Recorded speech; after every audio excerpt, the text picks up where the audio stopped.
बिस्मिल्लाहिर्रहमानिर्रहीम। नाज़रीन, आज हम एक दफा फिर आपके साथ कास्टिंग फ्लक्स की 3D वीडियो के साथ हाजिर खिदमत है। नाज़रीन, आज की इस वीडियो के अंदर एक खास जो बात है, क्लोज कास्टिंग, यानी हम मोल्ड के अंदर सबमर्ज एंट्री नोजल भी यूज करेंगे और आपको इसकी कंप्लीट जो है वो डिटेल बताएंगे कि कास्टिंग पाउडर यूज करने से कास्टिंग के दौरान क्या क्या हैपनिंग्स होती हैं और किस तरह जो है उसको कंट्रोल किया जाता है और उसके फायदे और नुकसान हमारी इस वीडियो का हिस्सा होंगे। नाज़रीन, ये हमने आपको सबसे पहले जो है वो कॉपर मोल्ड ट्यूब के अंदर जो प्रोसेस हो रहा है उसकी कंप्लीट जो है वो डिटेल आप इसमें देख सकते हैं। नाज़रीन, सबसे पहला जो पॉइंट है वो स्लैग ड्रीम है। नाज़रीन, जो लोग स्टील इंडस्ट्री के अंदर काम करते हैं वो जानते होंगे कि स्लैग फिशिंग किस तरह की जाती है। मे बी स्लैग ड्रीम का वर्ड उनके लिए नया हो। ये बिल्कुल इसी तरह है कि जिस तरह आप किसी पानी के अंदर एक पत्थर फेंकते हैं और उसकी वेव्स जो है वो कॉर्नर्स पे चली जाती हैं, इसी तरह जिस वक्त मोल्ड के अंदर जो है वो लिक्विड मेटल स्ट्रीम के थ्रू आता है, तो इसी तरह जो है वो उसकी वेव्स के साथ जो है वो स्लैग जो है वो कॉर्नर्स की तरफ ट्रेवल करना शुरू हो जाता है और जिन कॉर्नर्स पे जिस वक्त वो जाके स्ट्रे करता है तो उसको हम जो है वो स्लैग रिम बोलेंगे। तो इसको मोल्ड ऑपरेटर्स जो है वो मैनुअली अपने स्लैग फिशिंग रॉड्स के साथ जो है वो इस स्लैग रिम को रिमूव करते हैं। नाज़रीन, उसके बाद जो है वो हुक है। नाज़रीन, ये स्ट्रेट हुक भी होती है और उसके बाद कर्व्ड हुक भी होती है। इसका क्या है कि ये बेसिकली ऑसिलेशन मार्क्स हैं जो आपके कर्व से बनना शुरू होते हैं और आहिस्ता आहिस्ता जो है वो स्ट्रेट होना शुरू हो जाते हैं। तो नाज़रीन, ये हमारा जो है वो हुक को रिलेट करता है हमारे ऑसिलेशन मार्क्स के साथ। नाज़रीन, थर्ड नंबर पे कॉपर मोल्ड ट्यूब दी गई है। जाहिर बात है कि ये जितना कास्टिंग पाउडर यानी फ्लक्सेस जो यूज हो रहे हैं वो इसी मोल्ड ट्यूब के अंदर यूज हो रहे हैं और उस सबसे पहले जैसे आपको स्लैग रिम बताई, उसके बाद हुक बताई, ये सब कुछ जो हो रहा है वो इसी कॉपर मोल्ड ट्यूब के अंदर ही हो रहा है। तो इस पूरे को जो हम बोलेंगे वो कॉपर मोल्ड ट्यूब बोलेंगे, जो जिसके अंदर ये टोटल प्रोसेसिंग चल रही है। नाज़रीन, उसके बाद आ जाता है सॉल्डिफाइंग शेल जो है। सॉल्डिफाइंग शेल डेफिनेटली मोल्ड के अंदर ये आप देख सकते हैं कि स्लैग रिम, हुक और उसके अंदर जो है वो एक लेयर जो है हमारी चल रही है, इसकी सॉल्डिफाइंग लिक्विड टू सॉलिड पोजीशन में हो रहा है हमारा जो है वो बिलेट। तो ये एक आप इस रेशियो से देख सकते हैं कि हमारा जो है वो शेल बन रहा है, ये आपके सामने जो है वो चल रहा है इस वक्त। उसके बाद अगर हम इस इस सॉलिड शेल के अंदर देखें तो उस वक्त ये जो लिक्विड स्टील का जो टेम्परेचर है वो ऑलमोस्ट जो है वो 1500 डिग्री थी ये। तो ये नाज़रीन, हमने कॉपर मोल्ड ट्यूब के अंदर जो है वो ये सारा आपको स्लैग रिम, हुक, ये कॉपर मोल्ड ट्यूब और सॉल्डिफाइंग शेल और इसके अंदर जो है वो कितना टेम्परेचर है उस ये जो हमारा पेज है ये इस चीज को सारी को शो कर रहा है। और ये साथ में आप देख सकते हैं कि सब ट्यूब भी दी गई है जिसके थ्रू जो है वो मेटल जो है वो ठंडे से जो है वो मोल्ड के अंदर आ रहा है। तो नाज़रीन, आगे बढ़ते हैं।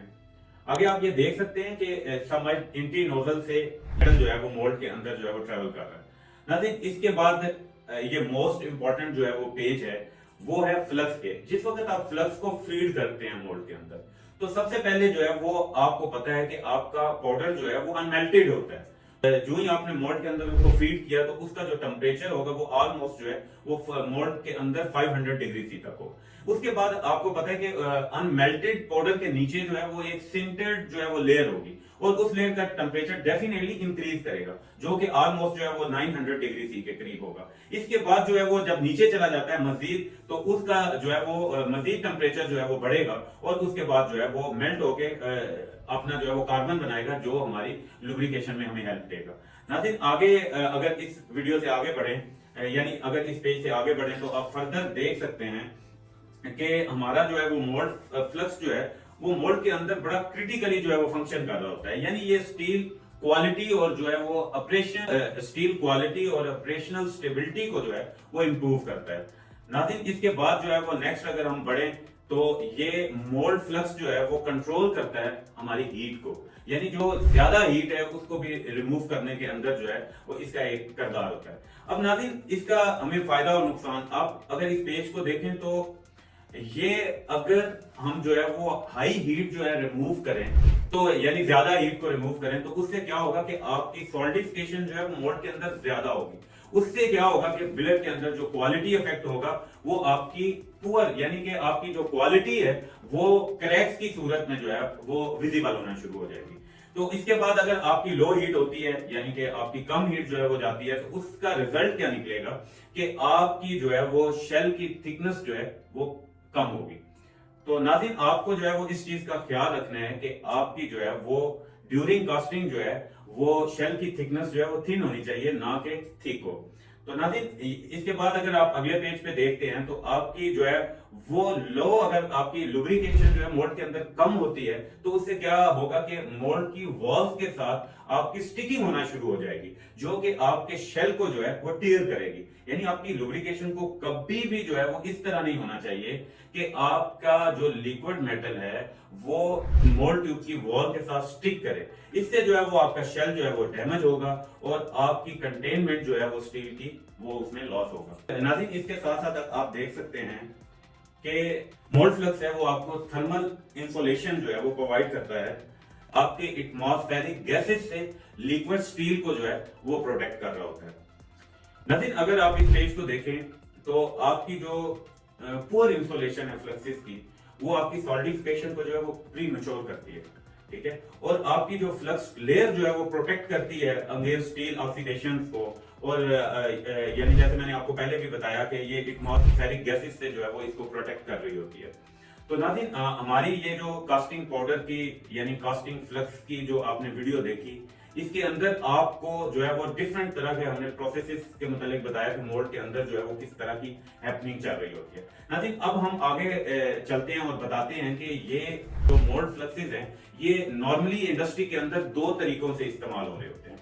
एक तो मोल्ड के अंदर मैनुअली फीडिंग की जाती है, यानी एक नॉर्मल सा जो है वो फिशिंग रॉड के थ्रू या रॉड के थ्रू मोल्ड के अंदर फीडिंग की जाती है। और दूसरा जो तरीका होता है वो ऑटोमेटिक होता है। यानी ये तीन तरीके हम कह सकते हैं। एक तो मैनुअल फिशिंग रॉड के थ्रू आपने फीड किया, दूसरा जो है वो आपने एक सिंपल जो है वो फीडिंग सिस्टम रखा जिसके थ्रू आपने उसको एक सेट पॉइंट दिया और एक प्रॉपर जो है वो फीडिंग होती रही उसके अंदर। थर्ड जो है वो फुली आपका ऑटोमेटिक जो है वो प्रोसेस होता है, जो कि हाँ हमारी इस वीडियो का हिस्सा है। अब हम आगे बढ़ते हैं और आपको फुली एक ऑटोमेटिक जो है वो प्रोसेस दिखाते हैं कि किस तरह जो है वो उसको कंट्रोल किया जाता है।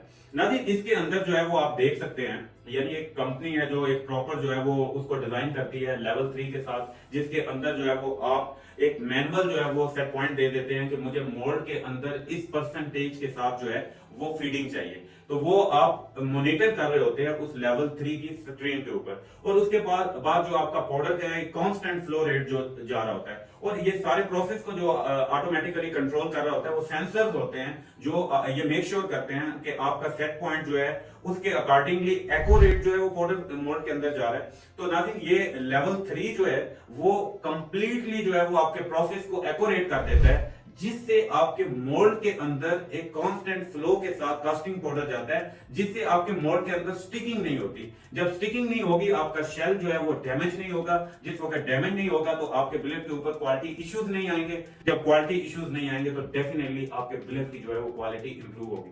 नाज़रीन, उम्मीद करता हूं कि आपने हमारी इस वीडियो को जरूर एंजॉय किया होगा। इसी के साथ आपसे इजाजत चाहते हैं। अल्लाह हाफिज।